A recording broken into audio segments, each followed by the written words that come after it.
Hello, and welcome back to France Made Simple, the podcast where I debrief, demystify, and debunk everything that you thought you knew about life in France and reveal how it really is. And yeah, basically, most of the time it's pretty damn good here. And that is kind of the subject of this week's podcast, or this episode rather, because we're whacking them out now due to popular request. I was going to call it 5 reasons to move to France, but I actually came up with 7 reasons just off the top of my head. And all of these reasons kind of came about during the course of the last few days and our weekend away. Now, as some of you know, I'm in the process of selling my property in the southwest of France, and I live in Normandy, so it's logistically a bit of a challenge. But last week, me and the youngest son, actually, he's the only son, so the golden Dalal of the family, and Mr. Chips popped down to Dax for 3-4 days and basically to do a viewing and do some sort of admin stuff and see what state the place was in and clear the leaves out of the swimming pool, that kind of stuff. And it was quite hectic because, it's a long way to drive and we weren't there very long. We had a lot to do, but we did manage to do it all. And then we came back. And on the way back, I was thinking about all the stuff we'd done and just realizing just how great France is. So, in no particular order, the first thing that struck me was driving and the motorway system.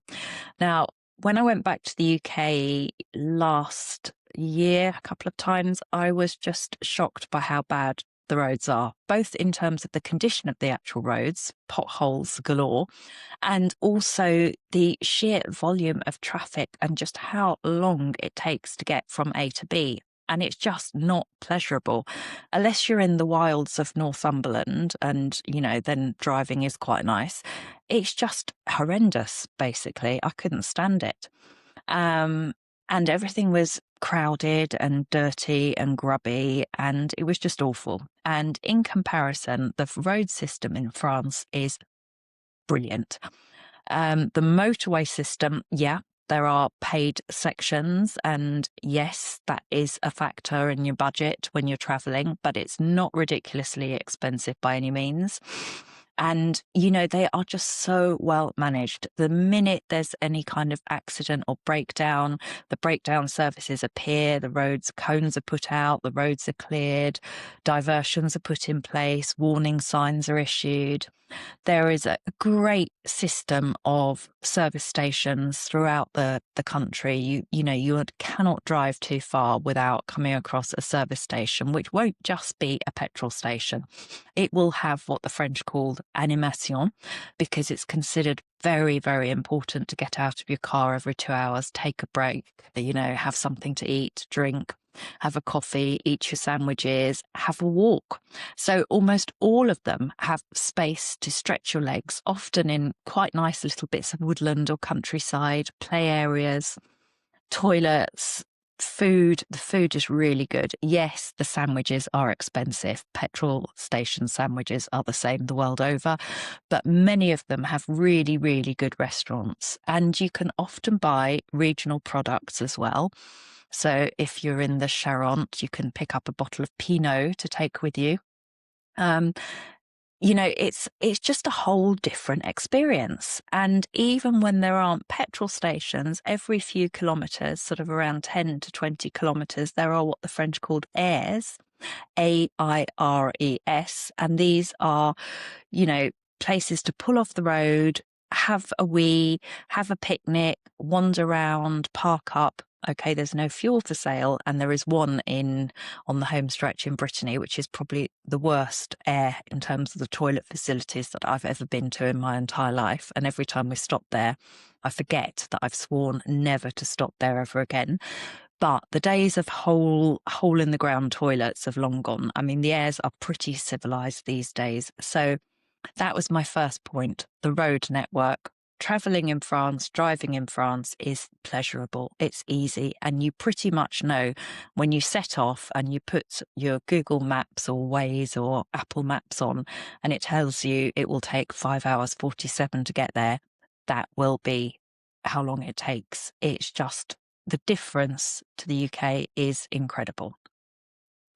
The next thing that struck me was the differences in the regions. Now, obviously, when you're traveling the kind of length or breadth of France, you do go from one point to another and things change quite dramatically, and as did the weather. Although not necessarily worse up north, I have to say, it was pretty torrential, the rain down south.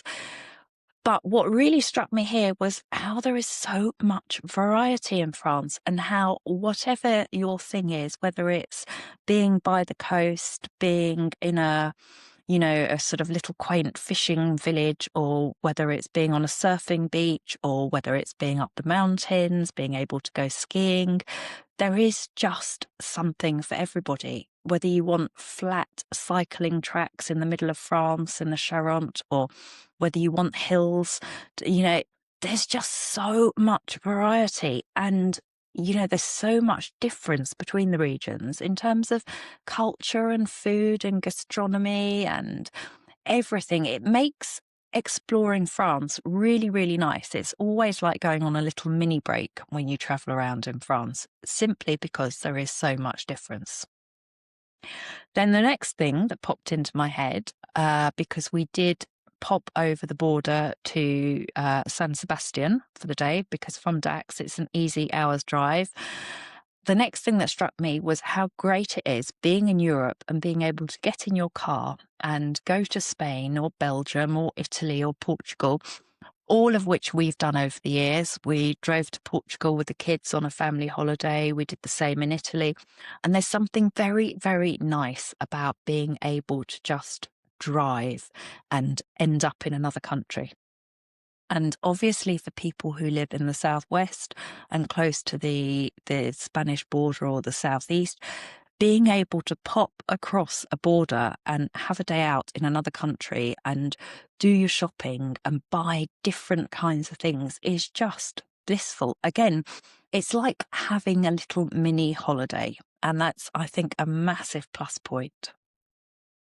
Then we had the viewing on the property, as I mentioned at the start, and the people who were looking at the house had got the train down from Paris. And trains are another big plus in France. Generally, they run on time. Pretty much always. I mean, the French complain about trains like mad, but they've never taken a train in the UK and stood next to a load of drunken football supporters all eating burgers in your face. I mean, it's just a different experience. And I was able to plan my Friday knowing that the French people were going to arrive at the station at 15:47. And actually, they did text me on the way and say that they were very, very apologetic because there was a 5-minute delay on the train line. 5 minutes, fine, no problem. It's never going to be, unless there's a major incident or an accident or some big problem, French trains run on time. And if you book far enough ahead, prices are reasonable, they are comfortable, they are fast. It's a big plus in my book.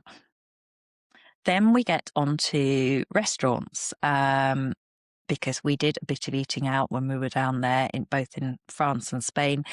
And again, you can eat very, very good food in France, food of a very high quality, without breaking the bank.